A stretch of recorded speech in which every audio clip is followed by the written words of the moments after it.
seorang dokter forensik tentang pembunuhan santet. Oke, misalkan ada kasus yang kita bilang ini tuh tidak bisa dijelaskan secara medis, ya kita harus pastikan dulu ini benar nggak nih ke arahnya medis atau mistis kah? Karena tadi yang dibilang santet atau penemuan benda asing di tubuh manusia, Betul. itu seringnya ketika kita telusurin ternyata korbannya ini itu punya gangguan kejiwaan yaitu pika. Oh. Makan benda-benda yang aneh. Pika disorder ya. Pika Ya, disorder. Pika disorder. Suka nelan benda-benda aneh gitu ya. Atau lewat mungkin mulut. sindrom memasukkan ke anggota tubuh, ya mohon maaf entah dari saluran cerna bagian bawah. Self insertion disorder namanya. Yes. Nah, kena ya kan 42. Tapi kan Ya kita kan? bisa ketemu.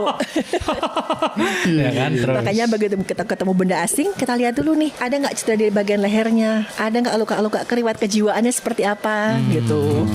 Lalu kita tentukan, oh ini ternyata bisa dijelaskan secara medis kok. Karena kan banyak maksudnya ditemukan misalnya foto-foto medis bahwa di dalam perutnya ada pakunya misalnya ya kan. Jarum apa segala macam. Jadi dokter forensik nggak boleh ya membuat laporan kayak misalnya oh ini saya nyatakan ini karena santet gitu. Nggak boleh ya. Nggak boleh ya. Ya pokoknya harus ada penjelasan medisnya dulu sampai harus mentok. Oke. Iya. Pernah nggak tapi mengalami kasus yang kok ini kayak santet ya gitu? Yang dikira misis ternyata medis ya beberapa kali ya. Beberapa kali. Tapi ternyata ada penjelasan medisnya juga gitu. Boleh diceritain nggak? Maksudnya apakah pernah lihat atau pernah dengar cerita di dalam perutnya ada pakunya misalnya atau apa? Yang menarik justru kasus orang masih hidup. Orang yang datang minta periksa, dia mengaku katanya tadi malam itu saya berkali-kali saya dilecehkan secara seksual oleh makhluk gaib. Aduh. Ada kasusnya. Datangnya ke dokter forensik ini? Datangnya ke rumah sakit, rumah ke sakit. dokter minta diperiksa. Oh, Tapi dokter ternyata- umum tapi ya? Ya ada dokternya.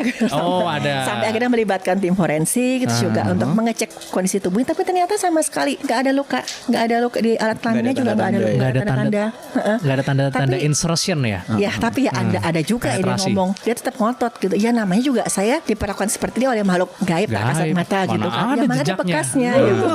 Ya Jadi mas kan? tau nggak ternyata Apa kasus tuh? kayak gitu banyak banget beberapa kali dibahas di jurnal kedokteran. Aha. Ternyata dia mengalami yang namanya incubus syndrome. Incubus Sampai ada syndrome. namanya. Ada loh. Ada namanya ya? Inkubus bukannya yang makhluk ini. Incubus makhluk gaib kan. Iya, gitu makhluk gaib bilangnya. setan. Yang katanya suka melakukan hal-hal nggak senonoh lah saat sedang tidur memasuki. Tapi ternyata setelah dievaluasi, terus kemudian dikasih obat kejiwaan sembuh. Sembuh ya? Jatuhnya mental gitu. Jatuhnya ya itu penjelasannya juga masih tanda tanya. Ada yang bilang berhubungan dengan kepercayaan terhadap yang sangat kuat terhadap hal tertentu. Tapi juga kadang-kadang kondisi kamarnya gitu, stres psikologis, faktornya banyak kok. Oh.